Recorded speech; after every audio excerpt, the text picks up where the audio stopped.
Pushing the button, Mrs. Ryan. Okie dokie. Drew Manley, 911 cool.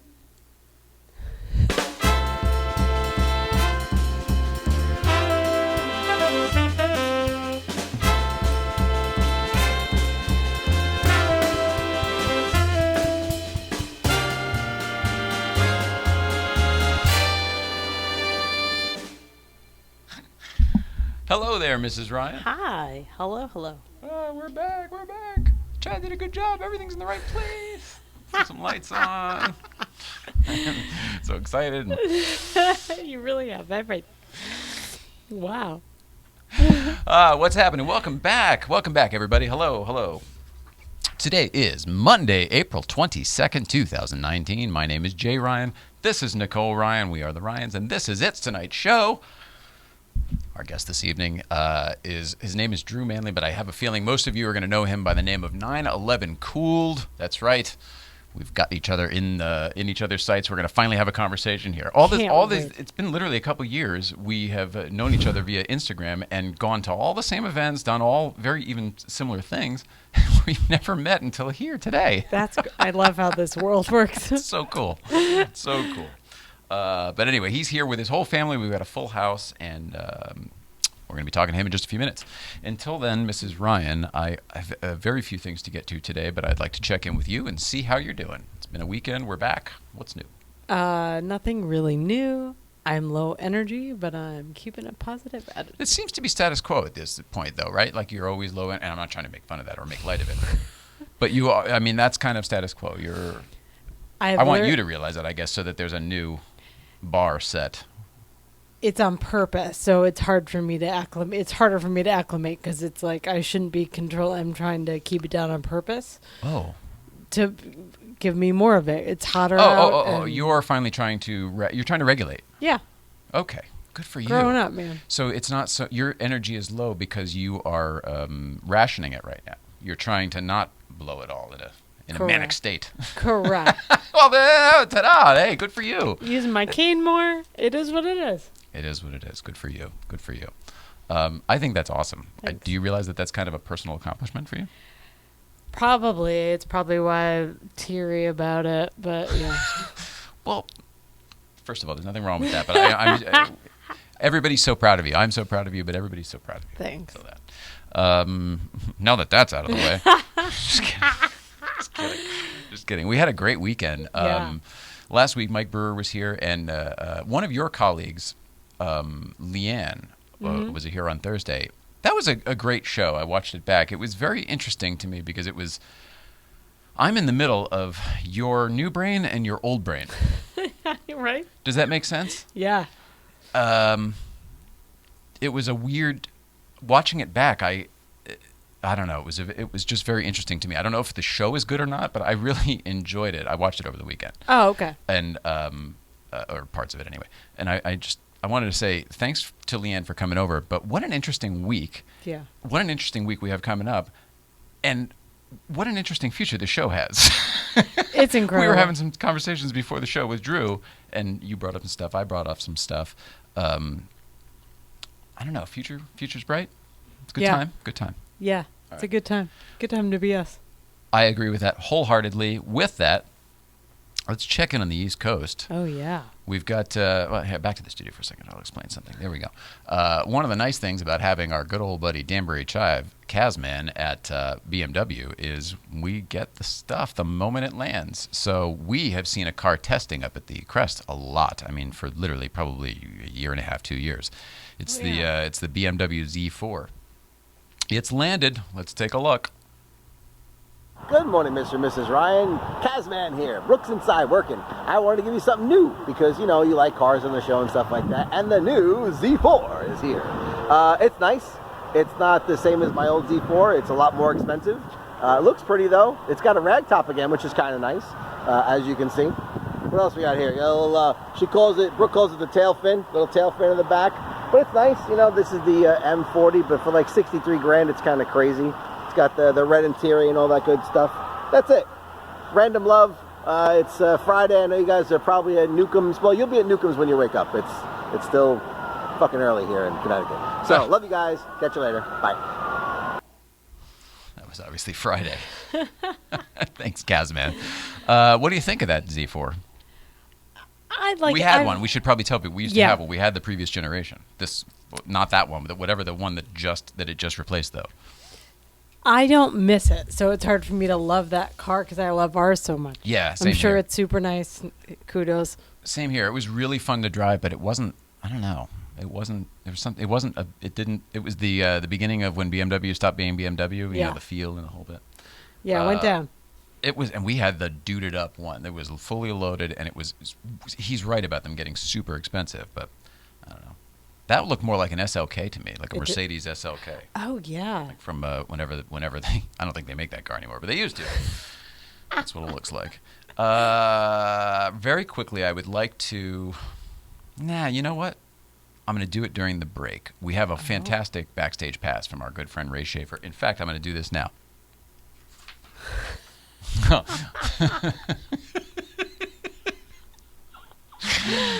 It's like she knows. We'll play the Ray Schaefer video during the break after the what's going on. And I'll do this then. All right, we're just going to go out of order. I'm going to give you what's... Flag on... Oh, we're calling an audible, everybody. Flag on the play. Can we do the what's going on now? Yes, we Mrs. can. Ryan, it's time to ask the question that's on everyone's mind. What's going on? Oh, that is sword too. There you go. There was a situation that was in a bunch of articles today that it spawned me reading a bunch of articles about a kind of bird called wood ducks that are a kind of brood. They call them brood parasites. Cuckoos are like this too. There's certain birds that are like, oh, I'm gonna lay an egg in another nest, and then jettison off, and like. And that's exactly what happened. Yeah, so a duck and an owl, and so the woman that found it was like, it was out in California or Florida, I mean, and the woman called like the vet, whatever the animal resources, and was like, I think the owl could eat this duckling. Like, I don't know what to do, and the person she spoke to was like, yeah, you shouldn't get the duck out of there. It's like not cool. Here's the thing. I feel like this is all wonderful information, but so a woman was looking out at her birdhouse and saw an owl, which was living in this birdhouse and had moved in a couple weeks previously, poke its head out, no big deal. Then another head poked out, and it was this little duckling that had apparently been laid in the owl's nest in this birdhouse, etc., which I think is probably where you picked up on the story. The owl was also an egg, so it was weird timing. Oh, I see. But I did go on pretty long on that. No. So, not implying that. I just want to make sure there's enough story to follow. Oh, I'm aware. Oh. It was my brain just took a vacation. Welcome back. This is what happens. Okay, this is great. The scientists are seeing how the nervous system works in a different way, like not through humans, but through fungus and insects. Go scientists. It is what it is. Fungus get in insects and turn them into zombies sometimes, and sometimes they just go after their body, and sometimes they go after their brain. But it's teaching scientists a lot of how the nervous system works. Okay. So it's pretty fascinating, even though it's really weird, but it attacks a lot of ants and stuff. So, and I'm not a big ant person. But I did want to know how to say this word. CICA. Are we talking about a bug? Yeah. Cicada bug? That's the one. I can't believe it. That's the one. When you said C, I knew it was going to be cicada. That's so weird. Yeah. I don't know much about them, but when I was a kid, they were compared to the locusts. They were coming and they came and they ate all the trees, and we thought they were going to, it was like a whole big deal up in the Northeast. I heard that too, and It sounded biblical, by the way. For 20 it was years. really a big deal. The way the story sounded like a big deal. Never knew how to say that, but the algae goes after them too. I don't know that it's the same, but there was also the same as my dad. It's all my dad's information. But katydid, is katydid a bug as well? Yeah. And is it the same or no? Oh, I don't know. Too? Okay, cool. I'll look into that. That was for me. I remember that. They're making Bitmoji Bibles now. That is the newest way they can go after people early to expand their minds. It's a neat exploration of a different kind of language. Okay. But I don't know. They're combining Judaism and Catholicism and all sorts of religions. So I don't know how it goes. But be on the lookout because it's going to... What I think is entertaining about this is that it will show us how we think. It's like a verbal Rorschach test of like what things seem to mean. Okay. So I'm looking forward to it. And lastly, I got really hung up on this. I love the island in Hawaii that we go to. Kauai. Yeah. Mm-hmm. And there is a Kauai camper rental place there called Kauai Camper Rentals. Oh, that's so creative. I know. Well, that's a lot of Kauai. But this guy and his wife run this camper business with like fully redone. Where is it? It's on Kauai. Do you know where? Because we know that island so well. I thought maybe we'd say, oh, we don't like that part of the island, so we wouldn't want to stay there. Their point is you can go anywhere and stay. You can drive the campers and stay on any beach. It's an RV. I guess they're calling it campers. They're like renovated fleet from 85 to 90, and they're fully orchestrated with like linens and pots and pans and stuff, so you can drive them and go to any beach, and they will tell you where to go. Okay. I like Kauai. I do too. I'm sure that pots and pans do not give you the ability to drive, but that's what your story just told me, and I was asking if it is drivable or not. I don't want to get into it. This is me versus you. I'm happy with all of your stories. Everything's amazing. It is. They are drivable. They're fully restored fleets of camper vans. Okay. Perfect. That's it? That's it. And that's been What's Going On, Mrs. Ryan. To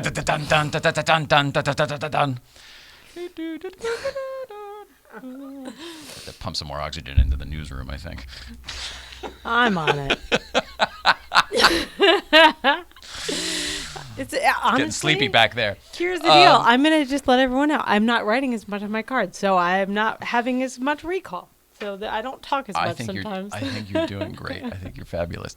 In the meantime, so now we're going to take a break in just a second. We're going to get Drew in here, but before that, we're going to let you watch a little video from Mr. Ray SHAFFER. It's a backstage pass. You already know what that is. Here we go. But if you're not already, please consider following.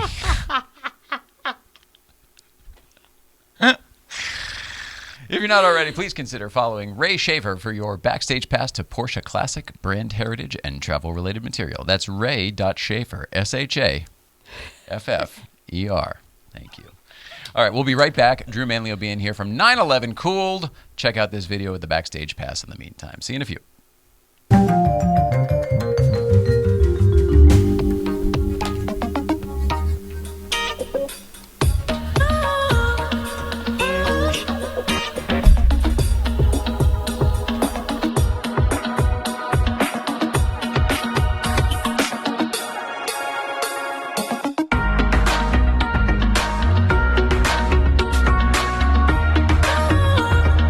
Good morning, Jay and Nicole from the Atlanta Motorsports Park Karting Center. Here we are today for a championship kart race. Going to be a tough one because racing this guy, who hasn't been a guest on your show yet, but hopefully will be soon. JIM GOODLETT, JC GOODLETT 2. We won't do the hand signal this time. So, hey kids. Anyway, here we go. Going to be a fun day. Some racing, beautiful kart track. Unbelievable kart track. You've been to some other kart tracks before. What do you think of this one? It's the top in the United States by far. We saw last year a Brazilian team and an English team, and they both said that it's the best in the world that they've ever driven. So, yeah, it's fantastic. Cool. Well, we'll get some great footage of the other karts going around the track because we'll be busy driving these massive four-stroke, powerful, all right, maybe not so much, but momentum. It's all about momentum. So, momentum. Absolutely. We'll have that, and we'll have a good time. So we'll see you soon, and you guys have a great show. Cheers.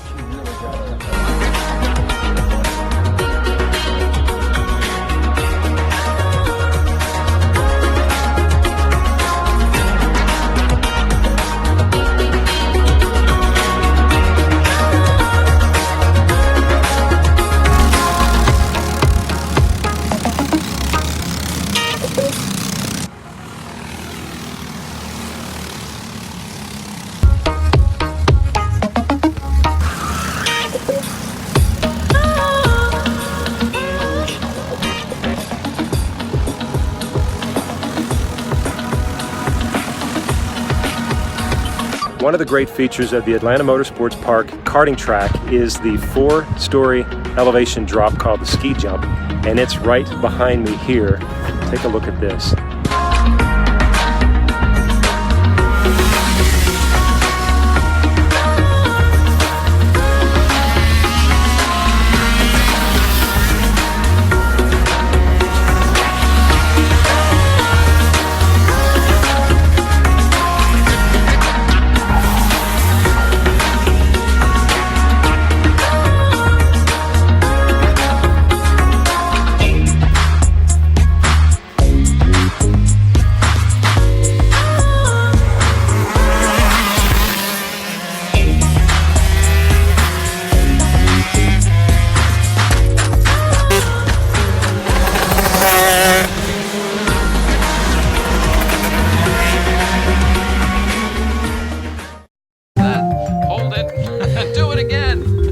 All right, and we are back with Drew, and we're live on the vlog. Hey, yeah, right? We are. We got Inception going on. We got the vlog within the vlog. It's pretty wild. It's our first time because we haven't met until today. Yes, that is super wild, and we're just like I think 35 miles apart, but sometimes that could be. Is that true? Yeah, it's about. I think about. Where 35. Where are you located? I'm in Chino Hills. Oh, okay. Yeah, so. So like when we do the Chad McQueen car show, Exactly. Friends of Steve McQueen car show. Exactly. That's near you. Exactly. That's Okay. right there. Well, geez, we'll see you at that this year, probably, right? Yeah. When is that? Is that usually in the fall? I think. I always remember it being really hot out, so I'm thinking summertime. Okay. I think like July. Yeah. It's crazy how fast that Always usually so comes sweaty. around. Yeah, it is. Well, welcome. I'm very happy you're here.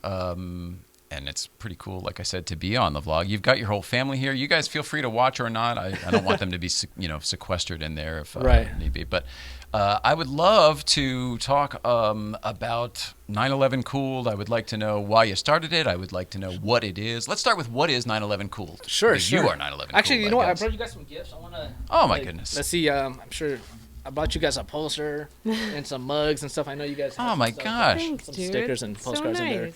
What is all this stuff? What's Brought in some. here? Brought you guys a mug.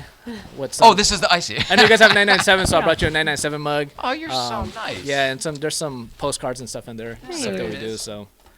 You're this is very nice. Thank you, Yeah. everybody. Thank you, everybody. This is super cool. There's a bunch of stuff in here. All right.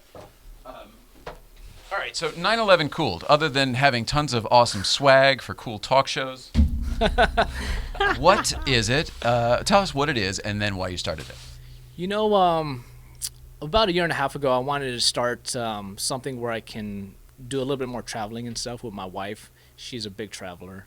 Like always, that's her jam. She just loves to travel. I'm not so much. For me, traveling is a lot of work. You can't ever rest because if you do, it's like you kind of wasted a whole day and it costs you like $500 just not to do anything. Because all your stuff is stagnant. Yeah, exactly. So, for me, I wanted to kind of find a way to, from owning a shop, I own a camera rental shop, and I was in there day in, day out. Do you want to plug the shop? Yeah, it's in downtown Pomona. It's called IE Photo Rentals. There you go. We've been around for about close to 10 years now. It's pretty good. And so, we're just kind of a small mom and pop shop, and we cater to a lot of locals and, a lot of amateurs and starter photographers, wedding photographers and whatnot. So, it's something that I really love to do. But after about 7 years, I kind of wanted to see if I can start something a little bit more new, fresh. And so I kind of started something that I business-wise, you were just motivated to do something new in business. Yeah, and also I have a lot of interns who always kind of complain a lot about how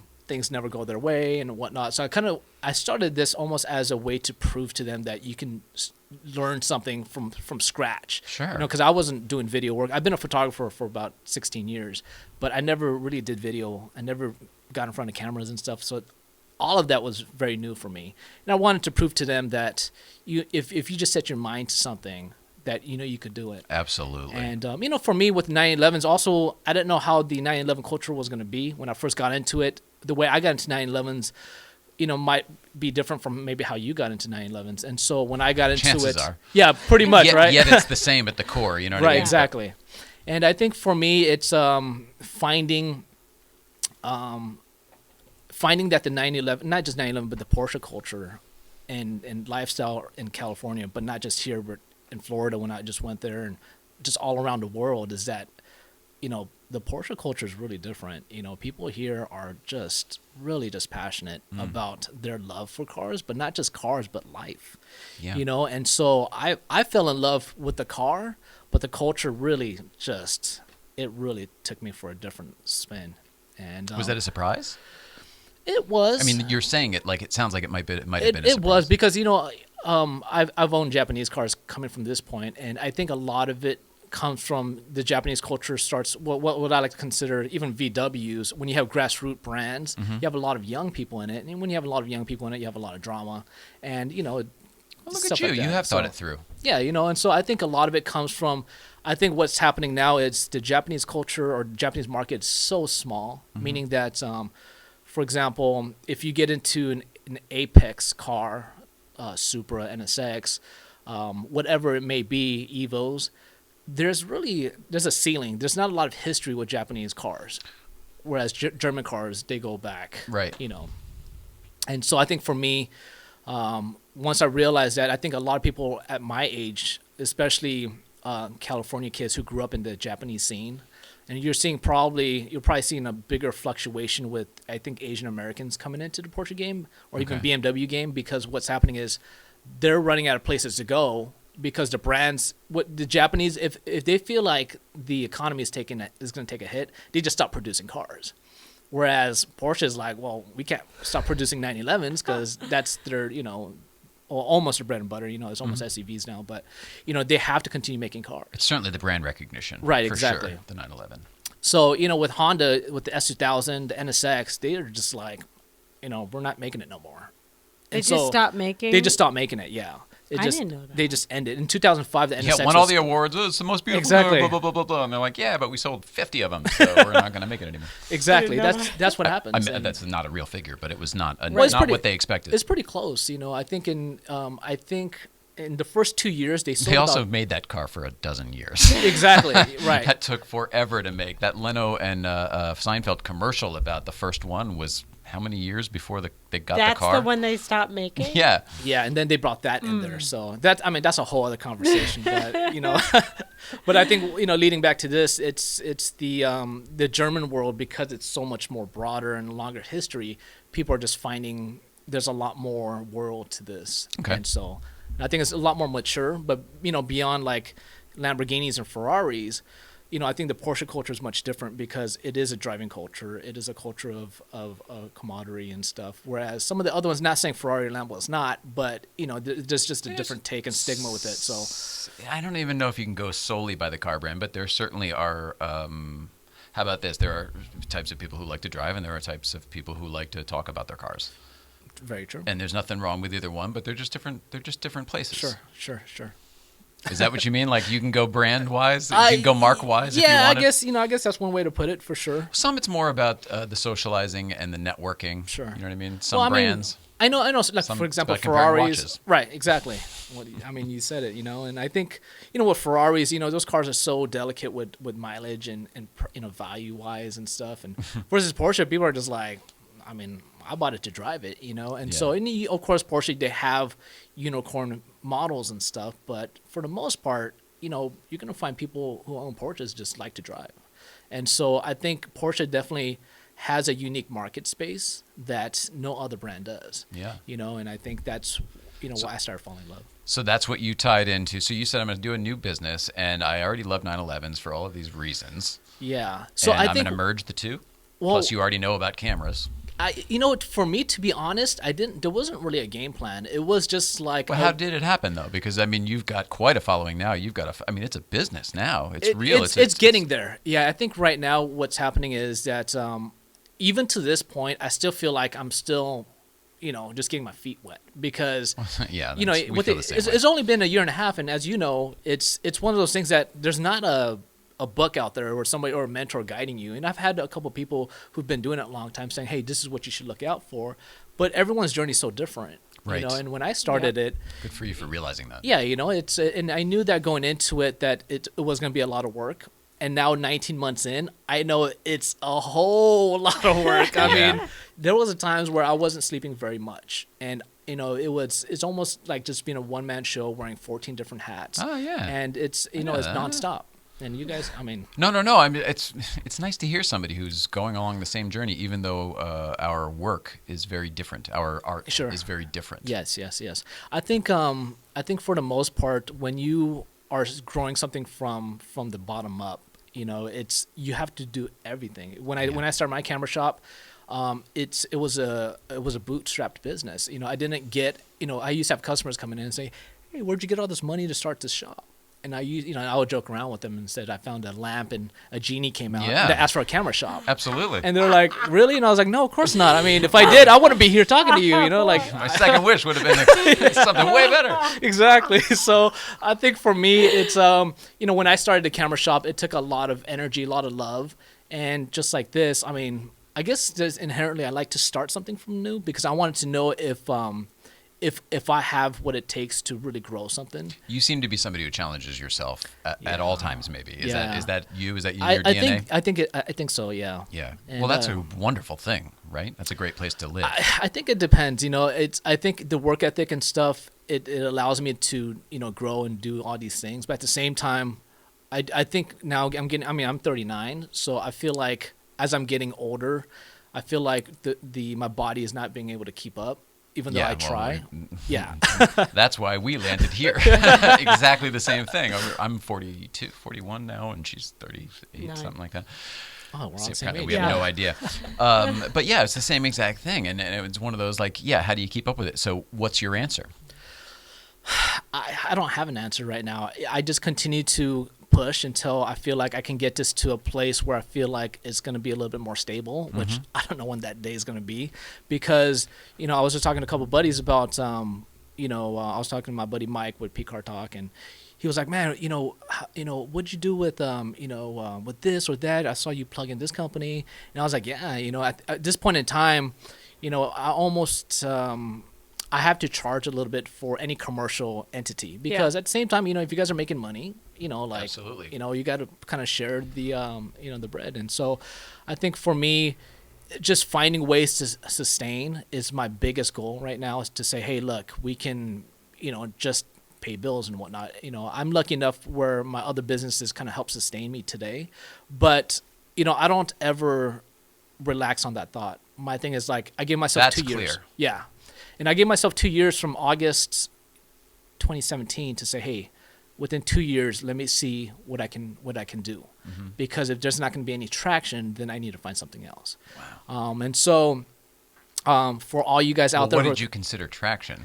Traction meaning that, Were you hoping for 10,000 followers? You know what I mean? Did you put some sort of milestone like that on? No. I just wanted to see if there was an overall vibe that I got from the community, so it was which your I was gut pursuing. If you felt it was exactly. Okay, if I was getting daily emails from people saying you suck, what are you doing? Then I would have been like, either stop or you lean in. It's exactly. one or the other. Yeah.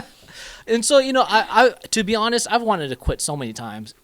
Going into this, He loves it, folks. He loves it. I think going into it, I knew how much work it would be, but once being in it, I realized man, I think I might be over my head on this, because it was people don't realize constant. how much work it is, It is right? so much work. It's not just that you're at the event shooting the things. It's so much mental work to, first of all, take the time, find the time to plug yourself into something, and then to make a little piece of art out of it, a movie, whatever it is. Yeah, exactly. It's one of those things. There's a lot of effort and time. Right. And for me, not knowing video, that was a real challenge, because it was how do you take a car meet that everyone usually just comes to, and it's just a networking event almost. Then how do you make that interesting? So what was the answer? Did you just experiment? Did you just kind of shoot and find it? It kind of was that. I'm still figuring it out, to be honest. That's a great answer. Yeah, I didn't grow up watching YouTube. That was kind of, I think, past my age group. Yeah. I think we're the same here. Yeah, exactly. We're doing it now, and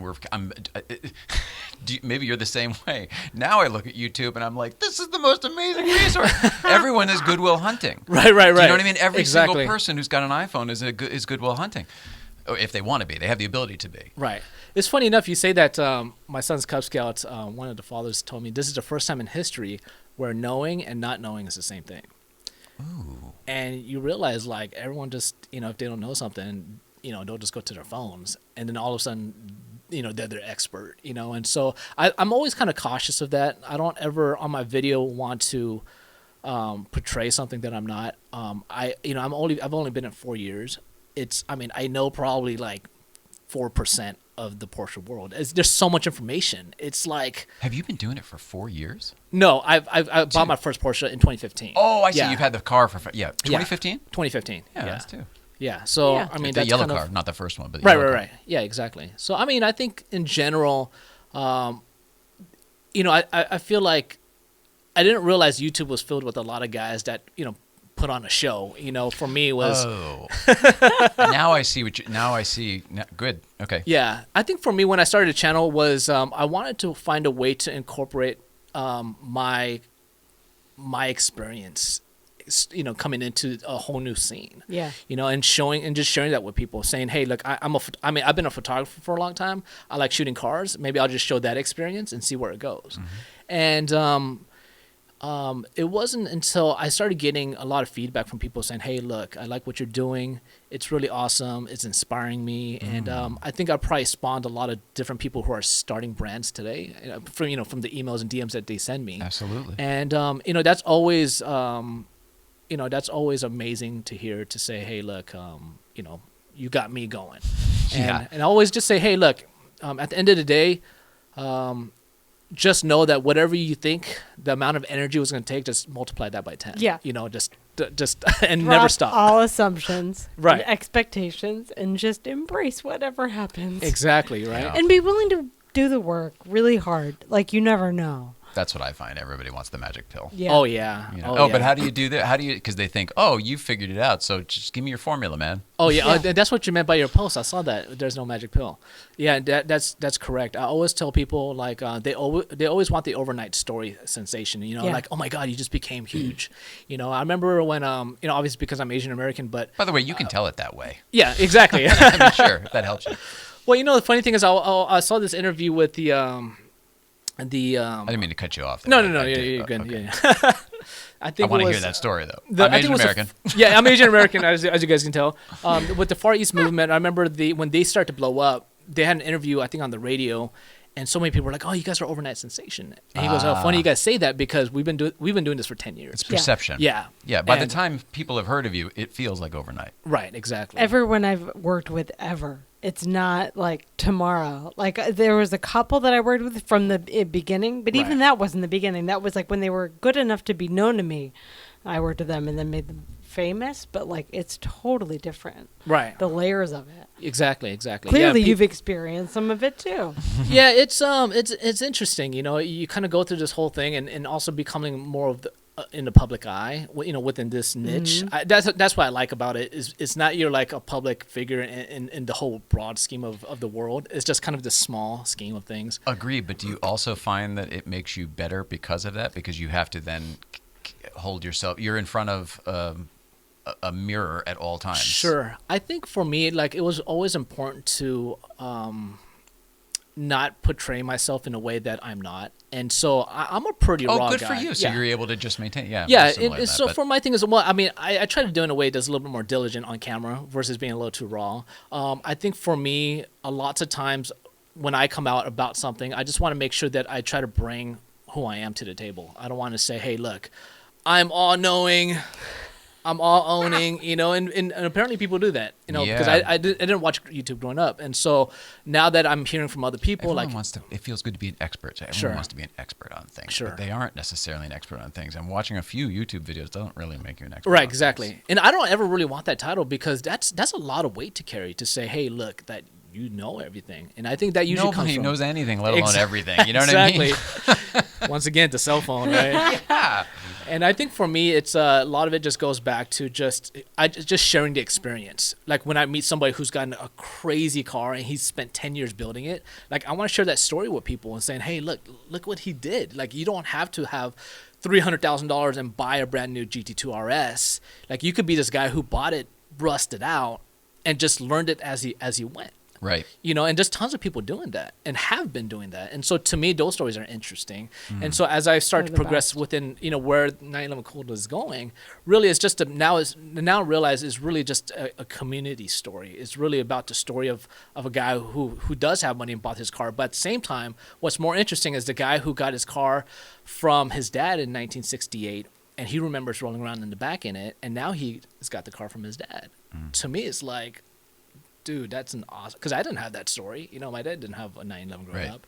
And so when I hear those stories, I always get infatuated with it. And so, Agreed. yeah. So you heard those stories and you wanted to tell some. Your own. I wanted to, eventually that's where it got to. But I think in the beginning, when you're starting off, you don't know where you're doing. So you want to kind of just show off, like, my friends had cool cars. I was Yeah. doing photo shoots and starting it off that way. And then you start meeting people and then you're like, hey, like, should we just get together and share stories, and basically that's what's coming now, or becoming now. And I've been fortunate enough where I've known enough people in different circles that I think I kind of have a head start in the game, because it's not just, sometimes when people are too cliquey, they only stick with one group.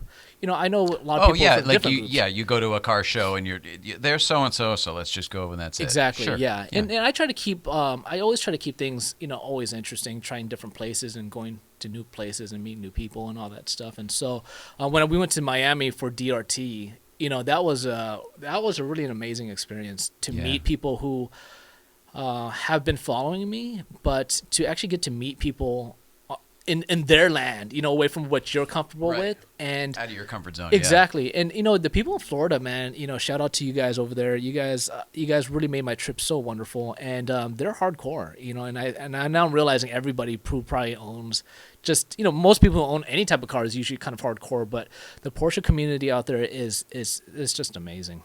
That's awesome. Yeah. That DRT event looked great. I've not been. Yeah, it's Al there, there's and great Jaime. people involved in it. Exactly. That's for sure. Yeah, so it's going to be good. Correct, and I think that's just the biggest thing. I think you're realizing that it's not just a car show. You're out there supporting good people. Yeah. And so when they had called us to come out and check it out, I was like, hey, we've never been to Miami. I always wanted to go. Let's go. And so, and thankfully, it just turned out to be an amazing event. So. Well, that's awesome. Yeah. All right. So 911 Cooled is still being figured out, but it's still being figured out. And it's your family and it's your interests. Sure. And it feels like, you said you're being pretty authentic, so it feels like your personality, right? Sure, yeah, the guy exactly. I see on the TV is the guy who's sitting before exactly. me. Yeah, so. I didn't ever want it to be like where I come with a lot of energy. I'm like, yo, what's up? I'm here. And then people in person, they're like, this guy doesn't even have that type of energy, And so, and apparently people, I know you can have a persona. Did it start that way for you? Did it start that way? No, not at all. It sounded, for me, it was just very awkward because once again, like, hey, I'm talking to a camera and doesn't talk back, and here I am, and so. But it's hard to look natural when you're doing something that's very not natural. Right, exactly. In front of people natural too. about it. Yeah. I walk around like this. Right. Yeah, I'm not so nervous doing it in front of people. My thing is just memorizing what I need to say. I'm so eager that I just hit record and I start talking and I realize I missed a bunch of stuff. So it just and exactly said a right. bunch of shit you didn't need. Exactly. That's me. I'm like, damn. Verbosity is my superpower.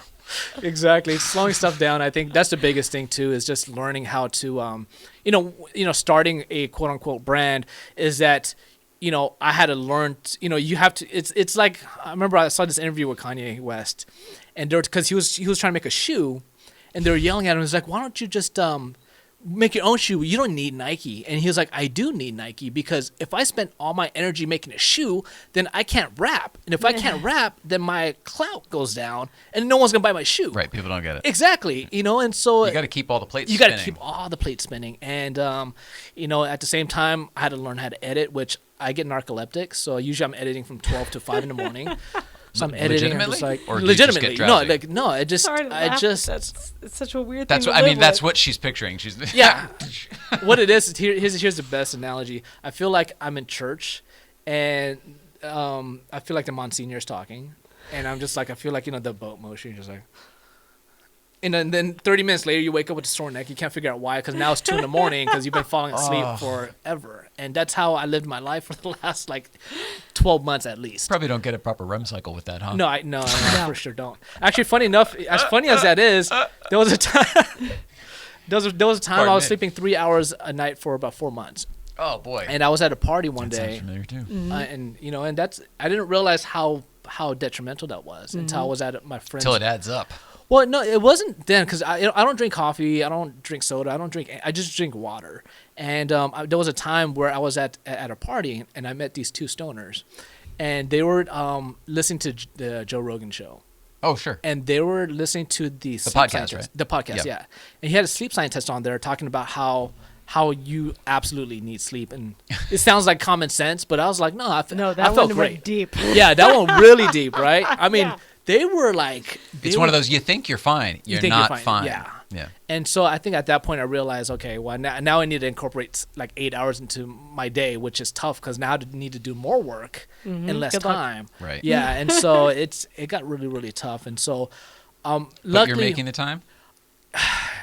you know what? I'm on and off right now. I still like, for example, my Do body. you notice a difference when you make the time? I feel like I'm more tired with more sleep. Yeah, really? Yeah. So there are people, right, who are just different. Yeah, I Yeah. think so. And I can't even What get do you 8 hours. normally? What do you normally do? 5 hours? I do. 6? I do 5. Yeah, 6 if I'm pushing it. And so, and you know, there was this big talk about how you really need 8, but I can't force myself to do 8 hours unless I sleep at 9. But I can't sleep at 9. That's crazy. Yeah. The thing I found, just to jump in, is that 6 is fine. Don't be afraid to take naps. Like some people need that additional, like a couple hours later or whatever. Right. Like just take a nap, and it literally can be 5 minutes. Right. And so I used to think naps. Well, it used to take me forever to fall asleep, so naps were hours. But like it can be 5 minutes. I will. Who knows? I'll probably Do do you that. I meditate? just don't realize because my neck. Once again, I only know I'm sleeping because my neck Yeah. pains. Do you meditate or anything like that? I don't, but I should. No, I'm not implying that. No, I no. just it's all connected to me. The Sure. napping and the meditation thing, like some people meditate in the morning and then halfway through the day they're like, all right. But if you meditate again, Yeah. Yeah. it re-ups it. Right. Yeah. So it's kind of I was curious if there was anything there. I do believe in all of that. I think I just need to be better with time management. You know. That's hard for almost everybody. Yeah. I think the big problem today is between the phone, the computer, with all the little dings Too and many beeps and screens, bops, yeah. and Do you have all your beeps and bops on? I do. All my I do. beeps and bops are off. I don't have Yeah. a single notification on there. None. I need to do that for sure. I did that. Honestly, it changed my life. Yeah. It allowed me to be Focus. Yeah, this. Yeah. I Well, need it to. also lets you like, what are you thinking is on your phone? Like, who would you really care that someone texted? Like, I don't. You're putting a lot of importance on that stuff. Yeah. I guess I need to shut it off outside of just family and No, nobody's saying you should do Yeah, anything. yeah. Yeah. But we No. are not those people. No, but I used to be like that before I went to Miami, and then I turned everything back on because people were DMing me Oh, in while you're Miami, there, and then sure. I wasn't Right. getting till 2 hours later, so I turned it on, Oh. and I never turned it off. And you're right, that's something I do need to do. It Because makes a difference for it me. does. No, it makes a difference for sure. Yeah. And when I edit, like it takes me like 12 hours to edit something, like a video, because I'm distracted all day. Like, Yeah. and I'm Yeah, my you're wife's you're not able to just sit there and can't crank it focus. out in 2 hours. yeah. Plus, I'm a guy. Men just have a hard time doing that in general. But plus all the sounds, it's just like my wife says squirrel, and I'm like, That's really funny. no, it's bad. It's bad. I have ADD to the max. So Well, that's it seems like it's built in with everything that you're so driven, you're constantly challenging yourself. You know what I mean? It seems like that would be built in. yeah, exactly. ADD comes with that. I think so. Yeah, I just got to learn how to manage it, I guess. So Yeah, if it's a problem. it is a problem. Oh, now I see. Well, what about an assistant or something like that? I don't mean Siri. Yeah. I think at this point in time, Real paid human. right. I think I'm at the point now where probably in the next 6 months to 12 months, I'll probably be able to do that, at least financially. Yeah. It took me a while. At least I think that one of my other big challenges was to see if I can grow the brand without any major endorsement. Like, for example, I know this enough. sounded I familiar. know a lot of enough people that are big in the game that I could have said, "Hey, can you plug me with this dude and this dude and that Yeah. dude?" But I wanted to see if the brand itself could always just grow from just being its own Sure. entity. And You said from the beginning you like building things from the bottom. Exactly. So if you wanted to know if your foundation's strong enough to Exactly. support the whole thing on its own. I yeah, love exactly. That. So Sounds that was familiar. that was once again, and as you guys know, it's one of those things that you don't. I mean, you can't rush things, and many people do It's try. all timing anyway. Exactly. And I think for me, I'm at the tipping point now where I feel like I have enough traction now where, people are recognizing at least the brand and the Yeah. name and stuff. And so I've been blessed to this point, but I feel like to get to where I need to be, I need to do a harder push, but I need to build a team Right. to do that. And the other issue is because I'm more or less a perfectionist, I need to lower my standards to like maybe 80% to say, hey, look, I need to start letting go. I don't know if I agree with you because I'm struggling with the same thing. Does that make sense? Yes, it does. So because where I'm at right now is my foot is stuck in the door saying, no, it's all about quality because if you want quantity, it's already out there. So I'm saying we have to rise up the quality. Otherwise, you and I haven't been doing this for 10 years. Like the Matt Farahs and the Adam Carollas of the world. So we don't have that. It's like a used car salesman who just started on the job. Like, he doesn't have the 20 years worth of customers that are just constantly coming in that he's already talked to. It's almost like we've missed that boat, so we have to do something different. Yeah, we had to work way harder for sure. Or do something different. Yeah, which is also working harder because you have to think outside the box. But it's different. For me, it's not harder because it's where I live. I live up here in my thinking space. You know what I mean? So if we think of different ways or better ways or whatever, like you do constantly, I know you're always noodling. I can see it in your eyes right now. I saw it when you walked into the studio and you were looking at stuff, and I was like, he's doing it. He's doing all the work in his head. Yeah, for sure. I feel like we have to do something different, and you shouldn't worry about, the harder push or whatever. All that stuff is important, but like you what does Magnus always say? Go with your gut. You know what's up. You know what's right for you, and you've believed in this thing from the beginning that it was gonna. You wanted to see, but you believed that it could stand on its own. As somebody who's watching you, it's standing on its own, and it's only if you stopped working today, it will continue getting bigger. Does that make sense? Yeah, because your shit's out there. Like, it's going to keep getting watched. I'm sure you, like me, I've said, like, oh, only 300 people watch this specific video, but somehow the counts go up 1,000 a day because they're watching other shit that's already on there. Yeah. Anyway, my point is, I think that you're doing great, and you should focus more on the fact that you're doing great. It's and just do more of it and make it better and more efficient for you, and whatever you need to do to work it into your thing. But I think the model of more is dead. I think people like us killed it. And it's killing people, so it's like find a way to do it so you don't die. Because you're doing great thing. stuff. Yeah, just keep doing what you're doing and just keep honing it. You know what I mean? Like the 911. That's been our theory. Mm-hmm. All right, we made our little 911. Now, you may like it, you may not like it, but this is what we make, and we're just going to focus all the time on making it better and better and better. I feel like you do that. Yeah, I think that's always been like a life motto, is just progression. It's when I started the whole YouTube thing, when I was telling you guys earlier, just doing this and talking to the camera is so awkward. I'm still not even used to doing this after 19 months. And I think it's one of those things where, when I was talking to my buddies, the whole idea of progression really is this thing that, you're going to suck in the beginning. And in the beginning, no one's even going to watch you, so it doesn't even really matter. That's what we said. Exactly, and there's going to be a point where... It's just a fishbowl. It's just, exactly. Petri dish, whatever you want to use. Right.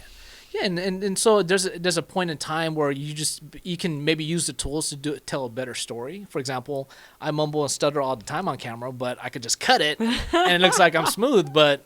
In reality, I was walking up and down your sidewalk doing, 14 takes to do an intro.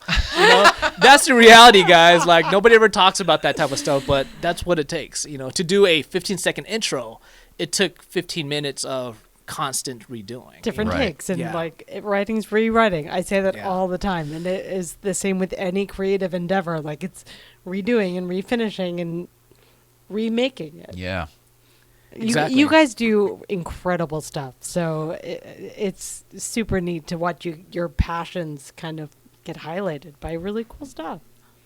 Yeah, I agree with her. Yeah, I just and like you guys said, I think it's comments like that usually that make me take a step back and go, hey, look, because when you're so hyper focused, you're not you kind of forget about a lot of stuff. And actually, it wasn't until recently, because of Luft 6 coming up, I went back and started looking at some of the older videos, and I realized, hey, it's been a year now. Do you look at your old ones that you used to think, man, I nailed this one, and you look at it now and you're like, God, there's so much time here. Why did I linger on that shot? This, that, the other. Yeah, for sure. I don't do that a lot because I'm just constantly working on the future. But I did recently, and I said, man.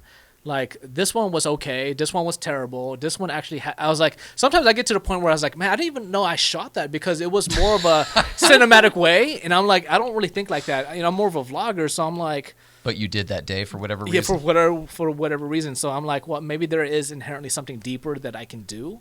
And so that just kind of. Storytelling wise. Yeah, maybe. Yeah. I don't know. I'm still confused, guys. Like, it's just nothing is easy. That's what I always tell my interns. Like, life is always hard, and always tell them, to all the kids at the shop, what's up? I want to make sure that you guys always know that I always tell them that it's always important to know that no matter what status someone's at, you know, whether they have 10 cars or 1 car or a massive house, you know, they have problems that you don't understand. There you go. And money doesn't solve problems. Right. You know, and so you'll get to the point where, you know, when you're young, when you're 20 years old and you have no money, you just think that if I just get enough money, it'll just solve itself. And Well, we're told that too. yeah, of course. You know, that's the society we definitely live in for How sure. you solve problems is exactly right. Yeah, make more money, you know, and my thing always is like, no, you need to find, first of all, I tell people, like, you know, just consume less, you know, like stop buying stuff that you don't need. Yeah. It's That way Earth you don't have Day, to for work. goodness sake. Hey, You know what I'm saying? There you go. Way to go. Mother Earth, you know, we're so sorry we've been Consume bad to you. mindfully is something that I hashtagged, you know? Yes. Yeah, you know, Big just all deal. the time. We It all is a got big we deal. all we're all selling stuff, so we all got to keep buying stuff. You know what I Right. mean? Like, we're not trying to crash any systems here, but there are ways to get more mindful and more responsible, I think. Sure. Yeah. I agree. And you hone what you I didn't mean to want. cut you off again. No, you're Like good. just Sorry, hone Drew. what you want. Like get what you want and collect and covet and purchase and pick up what you want. Like that's what it's all about. Exactly. I think, you know, we live in a society now where because of phones, you're constantly reminded that you don't have something. And Yeah. I think that's part of the reason why probably air-cooled Porsches have driven up so much is that, you know, like in the past, if you wanted a car, it was always in the back of your mind and you would see it on the road once in a while. And it's like, hey, man, one day I'll have that car. Did you grow up that way?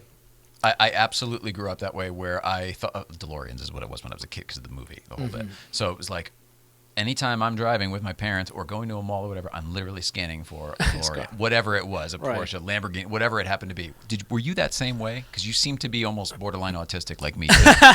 For sure. I think inherently car guys are always scanning for cars. Like Yeah, on the other but side I of the mean, freeway. even as a kid, I mean, like way back when. You know, I have this conversation just this morning, and I think kind of going back to this thing where there's a recent study that came out by Lyft, and they're saying that in 1983, that 50% of, I think, teenagers at the age of 16 were getting licenses. Mm-hmm. And they just did a recent study again, and now it's down to 25%. Yeah. You know And what? They don't want to drive anymore. They don't want to drive. I'm glad you brought this up. And a couple of my buddies said that they have friends with kids that are in high school, and they refuse to drive. Yep. They don't, Me too. and even in college, they're still getting dropped off. Yep. Or Uber or whatever. Yeah, Yep. they're just Ubering, which is pretty crazy. That's been It's- our experience too, specifically with Los Angeles area children, kids, whatever. And we associate it with just the fact that, I mean, there's a lot of means around here, so that's part of it too. You know, you can just take an Uber if you want. But the whole lack of like, I can't be bothered. Can't be bothered. I don't want to. You mean drive a car? Like get over there myself? I can't. That means I can't. It's offline time. You know what I'm saying? Yeah. And it's a weird thing to me. Is that what? Do you know what it is? What is it? Why did the kids not want to drive? I think, you know, there's this massive generational gap that's happening now, and I think it's, you know, I think, well, especially if you live in LA, like I was in San Francisco last year for Car Week, and there's nowhere to park. I mean, if I lived in the city, it's not I would- convenient. It is not convenient, and it is very expensive. And if you leave, like if you rushed out to go inside to grab some food and you left your backpack in the car, someone's gonna break into the car. San Francisco, I think, is number 1 in the country for property crime. Yeah, I read that literally this morning. It's and then I think Seattle's number 2 or something. But Oh. I saw this whole study or this whole documentary on it. It's insane. And I think maybe stuff like that I can understand. But if you don't live in the city, I mean, when we were young, like getting your license was freedom. That's you know, it. like- That's absolutely. We associated it with freedom. right. I But couldn't get it fast enough. Like, Exactly. it was all. Where'd you grow up? I grew up in Chino Hills. Yeah. Okay, but not L.A. Not Like, LA. Okay. Yeah. It's so funny. People do think differently about getting your license in a city versus like, I couldn't get it fast enough. Like I said. Point to Hills is on the way, but not as far, right? Yeah, it's about 15 minutes out. Yeah. I just think that's what that mall was. Exactly. From the. Yeah, there is. It's slightly a little different, but it's pretty much the same. The Oh, buttons. yeah. I haven't seen it in a while, but man, I spent enough time there. Holy shit. Let's see. What else is on the card here? Production-wise. Is it just you? Do you have a team of people working with you? Because your output is quite, like us, we put out a lot of material. Yeah, no, it's just me. My wife helps me out here and there. She helps out with all the all the guys that order merch. My wife's fulfilling most of that stuff. We do a lot of stuff online, drop shipping now, because our entire house was turning into a fulfillment center. Right. We And talked that's- about that once. Yeah.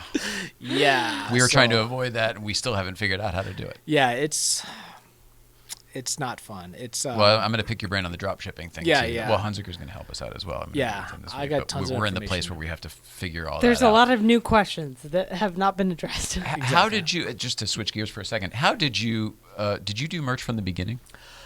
I started merch 6 months after I started. How did you officially. decide that was the time to do it? And then would you start with a shirt? Or what? I mean, Yeah, I started with a shirt. I'm not going to follow you, but I am curious now that Yeah. like, this is the first time I've ever thought about it Sure. in my life. No, it's I think what it was is I knew eventually that's the direction that I would have to go in order to become more sustainable.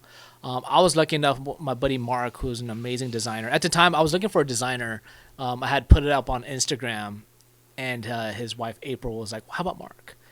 And funny enough, my buddy Mark he's very talented, but he's so shy. Like he would never like plug himself and say, "Hey, like Drew, like I'm available." So his wife had to do it, and I was like, he had done some stuff for my camera shop, and I realized I was like, "Hey, Mark is really good," but because he's so quiet, like he didn't pop up in my head. Right. And so when she had plugged him, I was like, "Hey," so me and Mark sat down and we went over some ideas.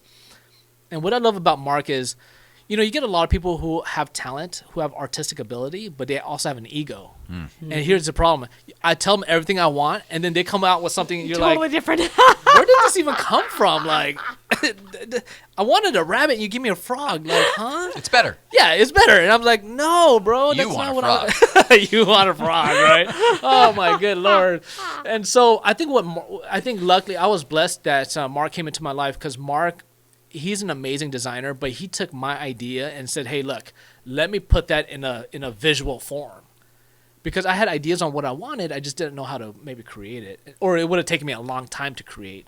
And so Mark was able to do that for me in a much shorter, compact period of time. And Mark was he just saw my vision, and he was just on board from the get. And You so need that, man. yeah, That's important. that was a huge blessing. And for luckily me. it was somebody you already knew, so that was Yeah, already yeah. built in.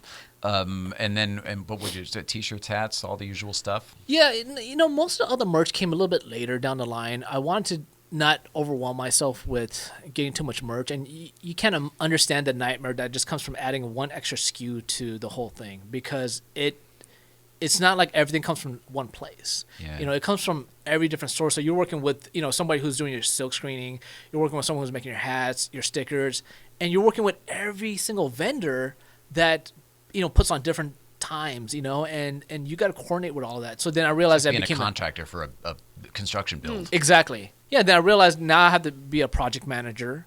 Right. Right. Yeah, same thing. Yeah, Yeah. you had to be a project manager. You had to do art direction. It's still production. It is. All of it is. And it's a song and dance. Like if I sit on my computer, if I think about doing production for design, then the entire day I'll spend doing that. Then I realized, like, after a while, I'm like, oh, I haven't done a video. So then I have to sit down and do a video. And so here I am trying to fork out as much as I can. Meanwhile, your regular business, your family, all Yeah, the normal stuff. Exactly. And you know what? And at the same time, like, what I'm sacrificing is time with my son right now because, he's 9. And, those are the things that kind of keep me up at night. Well, he's 'cause- here right now, so you're not Yeah. sacrificing this moment, which is nice. And he's he keeps awesome. popping into the studio. But the thing is, the funny thing about time is that I could be next to you. But if I'm working on my computer, you might as well be in the next state. Yeah. Because we're not In another year. in another year. I mean, exactly. it doesn't matter. Yeah, so I think those are things that I'm trying to be a little bit more sensitive to because, it's only going to be a few more years before he's just like, I don't need to go where you're going. And, I'm a teenager now, and so I want to do my own thing. And so I know my time is very limited. So I think that at some point on New Year's Day, not New Year's, on April's Fools, I did a kind of a joke saying, that I was going to slow down or probably stop it after the summer. And a lot of people kind of got pissed off when I did that because they're like, well, what do you mean? And, and I told them it was a joke. However, there's some truth to it, that, when you're doing as much as, any of us are doing who are really pushing hard, there's a point where I got to slow down or I had to start relying on people. And, building a team is not easy. That's a whole job in itself to build a team, Right. and at the same time, I had to keep the machine moving. And so, I get overwhelmed a lot, but I try not to think about it too much. I try to just say, hey, today, just focus on this and knock it out of the park. And that's what I try to do, and so eventually with time, I know that the team will come, but it's just one of those things that hopefully with progression. The team can help a lot if you're able to run the team Exactly. and not strangle the team. You know what I mean? Yeah, exactly. But the team can really. I'm saying this from somebody who has always been a loner man of one. Whatever the one man show. But we have a small team now working on this show. I mean, we didn't book Yes. you; somebody else did. Yes. We've got a few bookers on the show. We've got a few producers that help us here and there. We've got certainly a lot of other people that are looking out for us now. I find that the team is what's allowing this to go to the next level. Yeah. Which is all happening like right now. You know what I mean? Right. So maybe the team isn't the problem and the timing isn't the problem, but maybe you just need to figure out how you feel about how it all works together. Exactly. That for sure. I got to coordinate and direct all that. Once again, it's another job I got to add to the list. But I'm trying to I'm lobbing it into your court to say that it's actually going to help you and take stuff Sure. off of your list and make your job easier. Sure.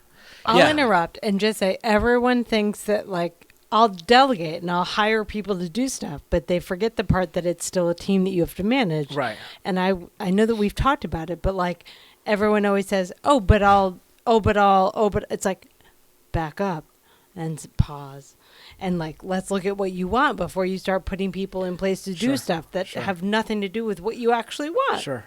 I think that's going back to, once again, still trying to figure out what I do want, amidst of all of this, because it was never something that I just started from the get and said, hey, look, here's a 5-year plan, you know? That's an interesting point. Yeah. And so for me, it's within the grasp of the brand. I'm still out there saying, hey, look, do I want to do this or that? Because I'm still kind of experimenting. You're still in the questioning phase. Yeah, I'm still very much in the questioning phase. Yeah, because, those things kind of take time. And I like doing all of it, but I just don't have enough time to do all of it. So I love designing. I love coordinating. I love networking. I love talking to new people. At the same time, like, for example, when my buddies go to meets, they love it. They drive, go to meets, and talk to people. When I go to meets, not only do I have to prep, then when I show up I have to drive my car, and then when I go there, I have to do video, I have to do photos, I have to also try to network, but then not also cut people short and then say, hey, look, let me get back to work. And there are times where I'll go to meet, have a good conversation with somebody, and then people start leaving, and of course I have no material. Yep. And so happens every time. Yeah, that's a problem. So it's had a great coffee, great conversation, great time, no material. I'll tell you all about it. Yeah. Or there's the ones that are fantastic, and everyone's like, you were there? I'm like, yeah, because I was standing in the bush over there, and in the tree over there, and wherever the heck to get the material, Right. For sure. It's tough. It's really tough in that sense. I started a food vlog because I love food, and I realized that you're so skinny. You're a little guy. Oh man. Do you eat a lot? I used to eat a lot, but I love quality of food. Yeah, but the problem to me is that I realized don't start a food vlog, because the problem is that when you're eating, you want to enjoy the food, but you have to talk and like you have to analyze the food. Oh, it's like an unboxing. I never have the patience for it. I need the thing. Yeah, exactly. It's horrific. It's like I love to eat, but I can't even enjoy that no more, because now I'm like, oh, well, hold on, let me describe this to you, and I have to think about it, and it's just so terrible. Oh my goodness, it's bad. So yeah, that's the same for going to a car show, though. I mean, you just described the exact same situation. Exactly. So now I want to say there's anxiety, but there's a level of angst where I'm just like, oh my gosh, like that's why I can't go to every single meet, because then I would have be backed up 40 shows. Yeah. And it's just, and then people are like, well, when's it coming out? I'm like, I don't know. There's all this priority stuff. Sometimes people don't get that while they're at a show, you're in the studio. Right. On Exactly. or whatever. Yeah. Yeah. Wow. I saw you guys saw Mike at the motoring club. What's up, Mike? I love you. Hi, Mike. Oh yeah, we do love Mike. Actually, guy. he's great. I love Mike. He's so awesome. We just I talked to him this morning about a couple things. So we're working on. He's doing been here too. He was a guest on the show, I think, right? Yeah. Yeah, I saw that episode, and so yeah, man, me and Mike. And his the motoring club, the clubhouse is opening soon, right? Yeah, so they're having a soft. It's funny because he sent an email out for a soft launch, I think this Thursday. And randomly, I was checking my promotions tabs, which I never do. And randomly, I saw the Motoring Club email, which I think that was his first email. So randomly, I found it, and I was like, "Oh no, Thursday!" Because I'm shooting Jared's car Thursday, and that's gonna be in Redlands, and he's gonna be on the West Coast. So I was like, "Dude, I can't make it." But he's doing I think another launch coming up, his hard launch. There's something in the beginning of May, I believe. Yeah, something like that. Maybe. It's exciting. He's been talking about it for a while. They're doing it was a video showing, right? I just got John Benton and somebody else. Bart's, yeah. And I don't know what the name of this, but it's a Jeremy Heslop video. Nice. I'm going to do that premiere. Yeah, it's going to be Man, I'm so excited. Mike's just so awesome, and I met him at the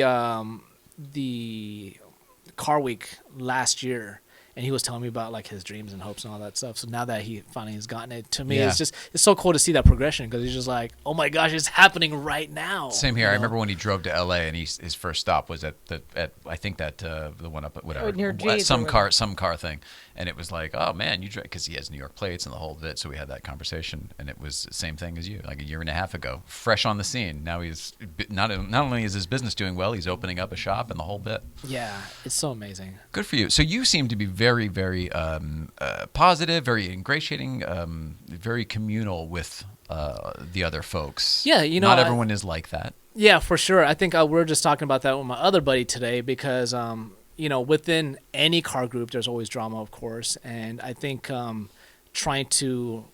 know for me, there's obviously a lot of politics within the scope of things, and I know probably competitors and this and that, or old beef with this person, that person, and at the end of the day, I'm trying to keep my guard up and try to keep the lefties and the righties all happy, and and trying to say, hey, look, maybe there's a happy medium between everything, and sometimes for some people, those things are kind of hard to grasp if I'm in this circle or that circle, and at the end of the day, I realize, like, you can't make everybody happy, right? And so if feelings get hurt, I didn't mean it, but at the end of the day, it is what it is. Everybody wants to put you in a box, and all I think of is that the dancing with the lake. Nobody puts baby in a. It's like, stop putting dirty us dancing in boxes. Yeah. Our type of people, we don't fit in a box. Yeah. You're not going to find one for us, so stop trying. Exactly. Can't you just let us be us? But you don't have to watch our videos. Like, who cares? Right. Well, I just saw this thing this morning. Amy Shore is a female photographer in the UK. She's one of my favorite photographers. She's so amazing. And she just got this DM from some jerk today saying, so she shoots a lot of classic cars. And she recently did a promo for BMW with their new SUV. And this guy wrote her a really nasty DM about, why are you selling out? That's not even a classic car. I can't even take you serious now.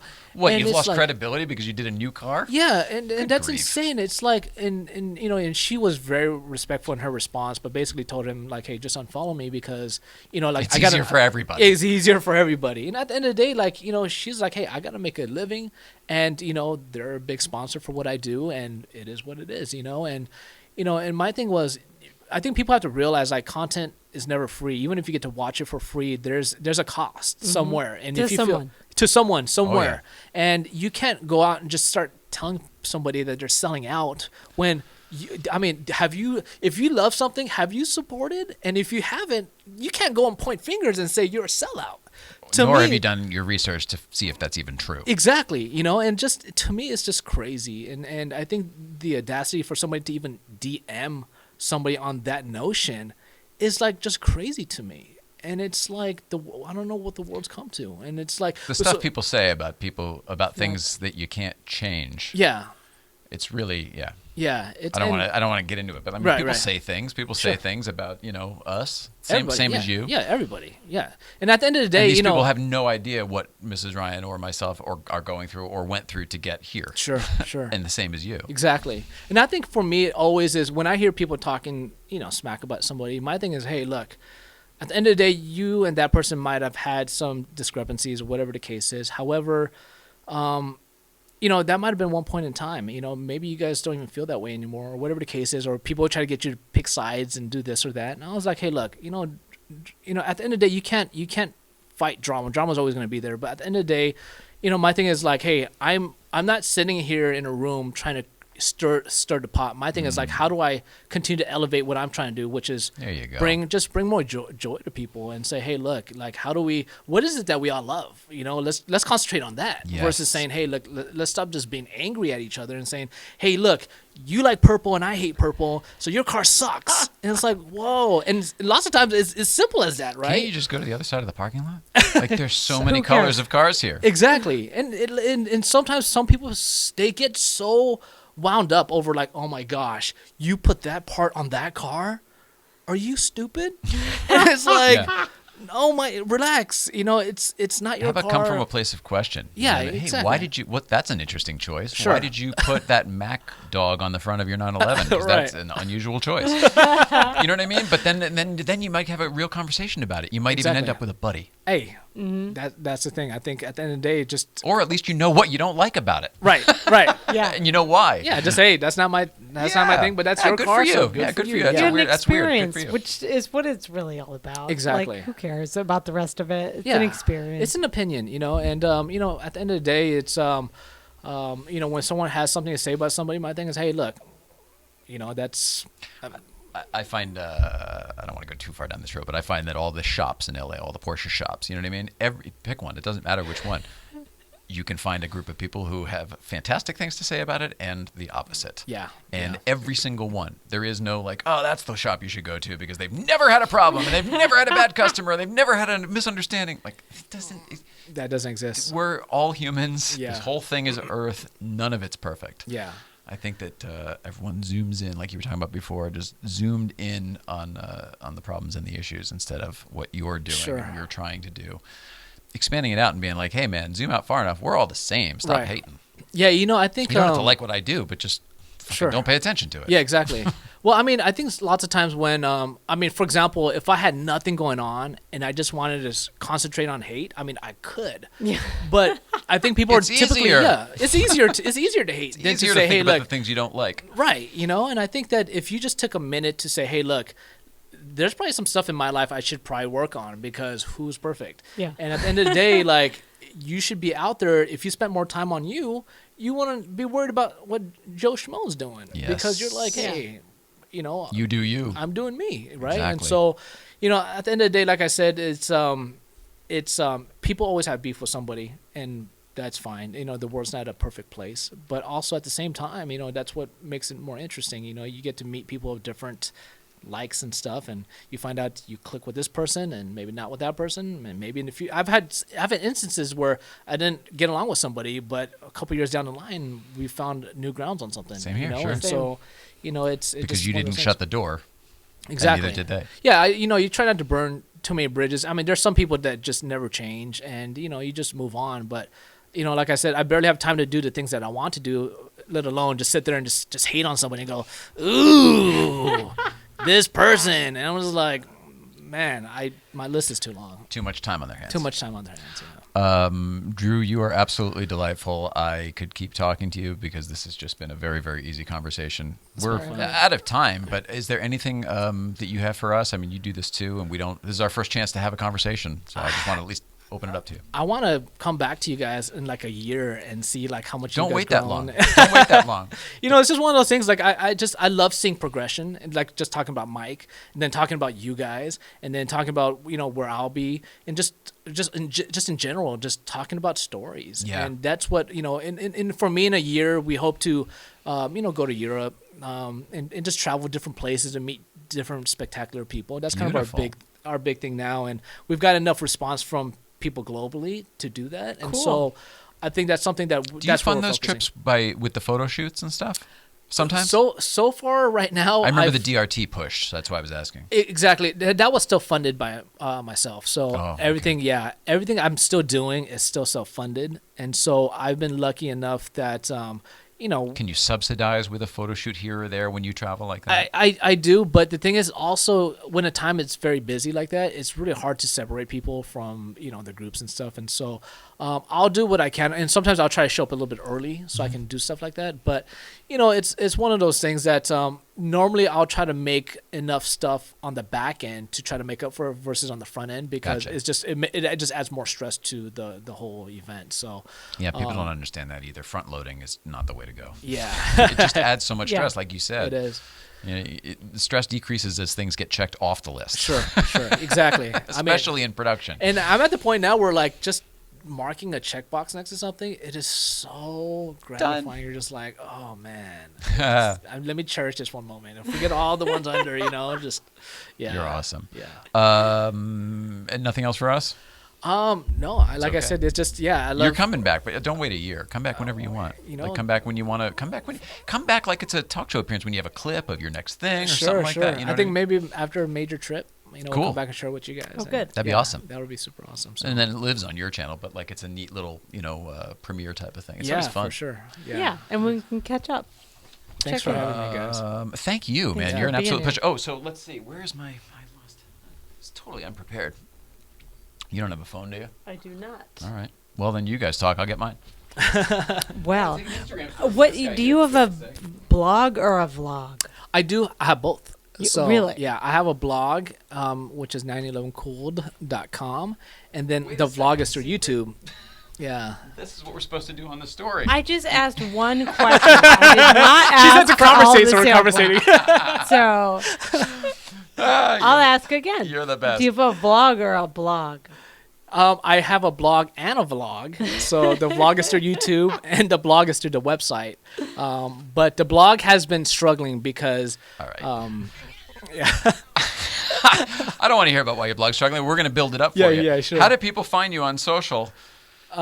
There we go. Hey, So, Drew. hey, what's up, guys? Thanks for having me on the show. Lovely studio. It is exquisite. You're awesome, man. Yeah. How do people find you on social? Basically, you can go to 911cooled on Instagram and .com, and you can find most of my merch there, and stories and videos and everything else that comes with that. So And there's a lot, right? it's A lot of growing. content. It's growing Good for stuff. sure. So It's all through your website. I like. yeah. Yeah, you seem to have figured out the logistics of how it all, the infrastructure for how it all sort of Yeah, lives. well, a lot of my old interns, they're 25, 26 now. So all the programmers, all the web guys, they have careers into stuff now. So I just call them up and say, hey, remember that time when I was guiding you in life? I need a favor. Yeah, I need a favor. So, But they're you do usually- have it all nice with the hub. Like you just have one link, goes to the hub, and then Yeah. from there you've got everything. It's really Yeah, nice. that's been struggling because I haven't been able to. I do maybe every fifth story on there because it's just so much work. Something has to give, and that's one of them. So Good for you. I like that, though. Something does always have to give. Mrs. Ryan, this has been so much fun. I hope that you've enjoyed it. Yeah. Tomorrow we've got Monique Thomas, which can't is wait to awesome. see her. Very excited about that. Freeman Thomas's daughter for Car People. Oh, but my she's goodness. a comedian for Our People. Yeah. And so That's it'll be so a nice crazy. introduction for both worlds to get a little bit of both. Crossover. It's a very simple, easy word for that I couldn't find. So tomorrow, Monique Thomas, and Wednesday is Bob Zaney. Now, is that Zaney Comedian. from Zanies? Not Zaney from Zanies, like No. the Zanies Comedy Club. Okay. No. All right. Different. But Bob Zaney. Yeah. Awesome. Drew, you're absolutely delightful. Mrs. Ryan, I love you so much. I love you Drew, too. we love you so oh much. man, Love that's you awesome. I guys. love seeing. We love everybody at home. Please love one another, and we will see you tomorrow. Bye, guys.